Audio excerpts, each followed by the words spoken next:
Several months before I went to Bolivia, I had set up email notifications to get any news for developments that were happening in the country.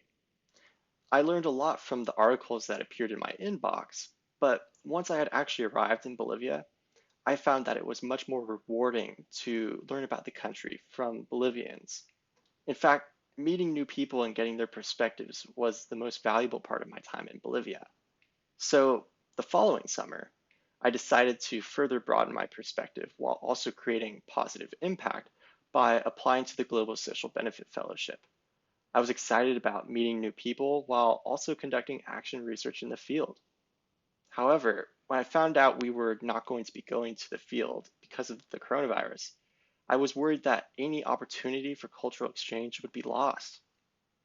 Fortunately, I was still able to conduct research for Smart Havens Africa, which is a social enterprise in Uganda providing an affordable pathway to home ownership for low and middle income Ugandans.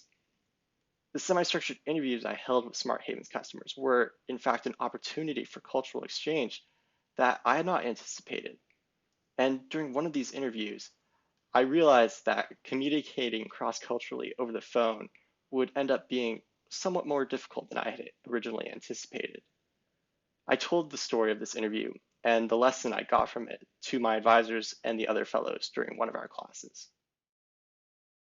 So it was in that context that I had my first interview, and it was conducted over the phone on WhatsApp speaker. So kind of gravelly, kind of hard to make things out, but that was okay.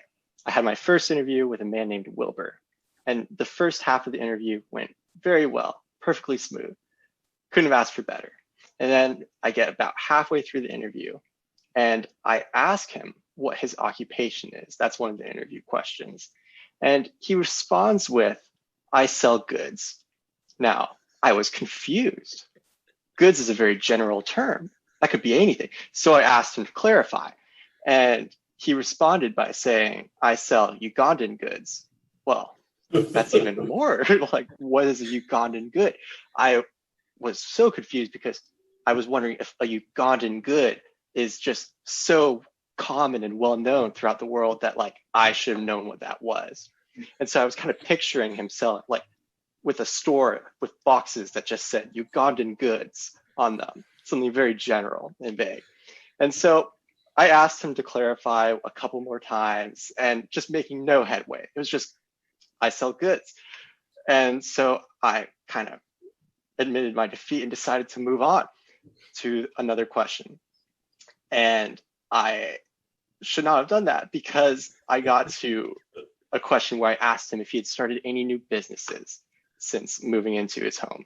And he said no, but he had expanded his business and had bought more goods. And I was so confused. It's like, what are these goods he's buying? And so I asked him to clarify. And only after about 2 minutes of discussion did I realize that these were not goods he was selling. They were goats. And so he had been telling me he was selling Ugandan goats. And I mean, he was probably very confused by how this boy on the other side of the world has no idea what a goat is. And so at that moment, I was absurdly embarrassed. I apologized profusely.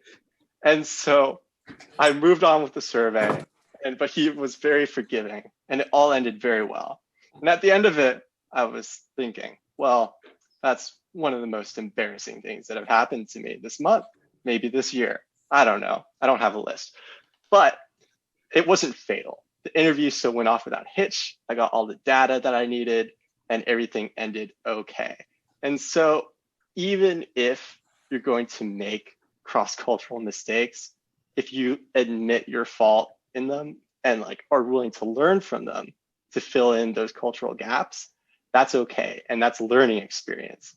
And so that is what I walked away from these interviews with.